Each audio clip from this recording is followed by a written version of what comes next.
tombeaux. C'est ça une frontière. C'est-à-dire que la terre, ça ne se négocie pas avec des paroles. Le territoire, ça ne se négocie pas avec des paroles. On trace la frontière avec du sang. Et toute frontière est bordée par des tombeaux.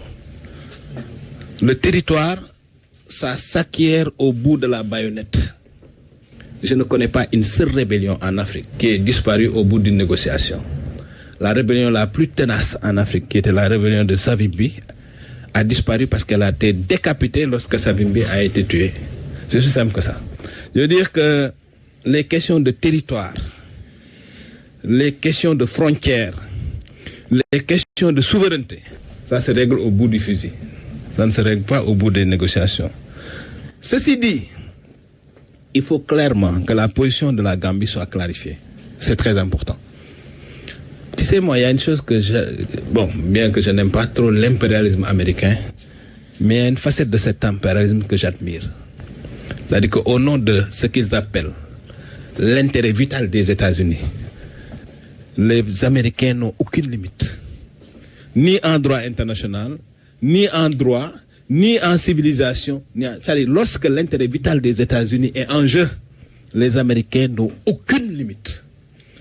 Et on est arrivé à un moment où, lorsque un quelconque pays de notre sous-région, que ce soit la Guinée-Bissau, que ce soit la Gambie, menace par une conduite d'aucune sorte l'intérêt vital du Sénégal, on est arrivé à un moment où le Sénégal va prendre clairement ses responsabilités.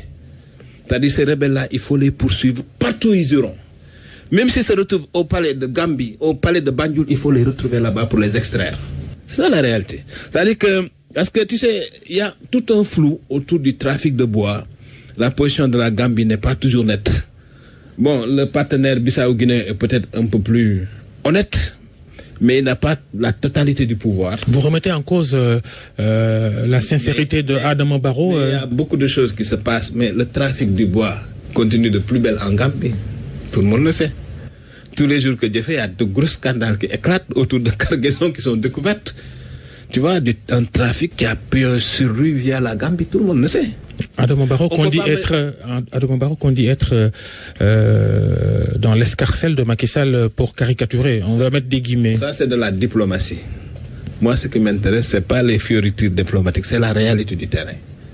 La réalité du terrain est que ce trafic de bois-là, qui est la mamelle nourricière de la rébellion, continue de plus belle en Gambie. Tous les jours, même la presse du Sénégal se fait l'écho de scandales autour de la découverte de cargaisons entières qui se promènent librement en Gambie, sous le regard presque indifférent des autorités de Gambie. Je veux dire, il faut régler chirurgicalement le problème de la Casamance.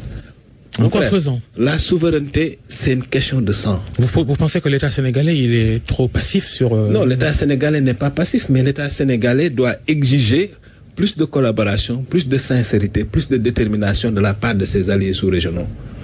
Parce qu'une petite rébellion nichée dans une partie de la Casamance, encadrée à la fois par le Sénégal, la Guinée-Bissau et la Gambie, ne peut pas nous emmerder comme ça si tous les acteurs jouent le jeu. Au début